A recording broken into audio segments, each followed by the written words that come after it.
makita na si mong damgo, mag-imposin na si mong bana. Joke lang. Shout out kayo sa bana, ani, ayaw lang kasubuhan, iniharap ang buong gusto. Oo.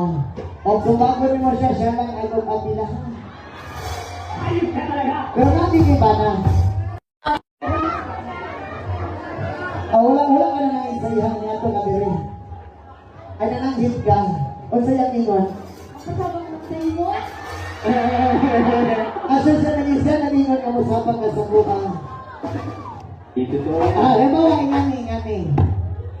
Kung may pagkakataon, magkulang mo si mong bana o niya walang kuluya. For example lang, magkulang mo si mong bana o walang kuluya mo sugot baka makikita. O sugot ka, Bibi. O sugot ka. Salamat kayo sa imo, ha. God bless always. Oo, karon. Sabayon ako, bato ko diha yung makapito kasi mong anak ha. Oo, baby.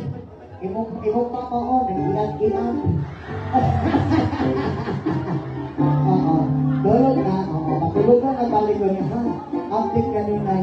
Basta, mamangura na po na niya.